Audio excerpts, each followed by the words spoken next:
Friends, आज हम पढ़ेंगे फ्रेज के बारे में। फ्रेज को हिंदी में कहते हैं उपखंड। ये क्या होता है? A combination of word that make sense but not complete sense is called a phrase. ये नेक्स्ट फील्ड से ली गई डेफिनेशन है कि फ्रेज क्या होती है। ये ऐसे शब्दों का समूह होता है दैट मेक सेंस, जिसमें अर्थ तो निकलता है बट नॉट कंप्लीट सेंस, लेकिन पूरा अर्थ नहीं देता। ये इसका तो अर्थ निकलेगा लेकिन पूरा अर्थ नहीं देगा। ये इसको हम लोग कहते हैं फ्रेज, यानी शब्दों का ऐसा समूह जो एक वाक्य का भाग हो और अपना पूरा अर्थ ना दे बल्कि लगभग पूरा अर्थ दे, फ्रेज कहलाता है। इसमें सब्जेक्ट हो भी सकता है और नहीं भी, किंतु फाइनाइट वर्ब कभी नहीं होता। ठीक है, देख लीजिए example. My friend field in spite of his best efforts. तो आपने देखा कि इसमें ये जो पहला देख रहे हैं, ये जो नंबर 1 पे है, ये तो क्लॉज है आपका, क्योंकि इसका मीनिंग निकल रहा है। माई फ्रेंड फेल्ड, मेरा मित्र फेल हो गया।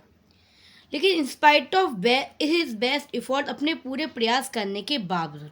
अब इसका अर्थ तो निकल रहा है लेकिन पूरा अर्थ नहीं दे पा रहा है, क्योंकि इसमें एक फाइनल वर्ब नहीं है, इसलिए इसको बोलेंगे हम लोग फ्रेज। और ये जो फर्स्ट पार्ट आप देख रहे हैं, ये है आपका क्लॉज, जो आपको पहले बताया था। अब देखते हैं हम लोग काइंड्स ऑफ फ्रेज, यानी फ्रेज के प्रकार कितने होते हैं। तो फ्रेजेस 3 प्रकार के होते हैं। There are 3 types of phrases. First है आपका noun phrase. A noun phrase is a group of words that does the work of a noun. यानी नाउन फ्रेज क्या होता है? जो नाउन का कार्य करे, नाउन फ्रेज कहलाता है। एग्जाम्पल देख लेते हैं। The boy want to see, boy wants to see the Taj Mahal.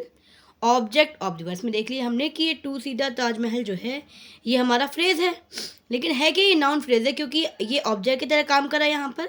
लेकिन ये नाउन फ्रेज क्योंकि जगह की बात हो रही है। भाई मेरा मित्र क्या चाहता है? ताजमहल देखना।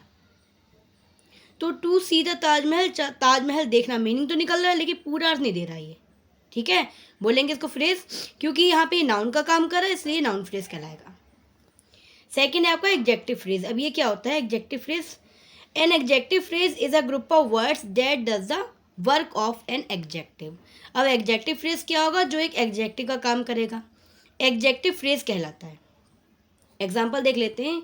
ही purchased a pen with a golden nib. अब उसने एक पेन खरीदा विद अ गोल्डन निब, एक सोने की निब वाला। तो ये जो आप देख रहे हैं किसी बस नाउन की या प्रोनाउन की जो विशेषता बताता है वो क्या होता है? आपका एडजेक्टिव होता है। तो कौन सा पेन खरीदा? जिसका गोल्डन निब था।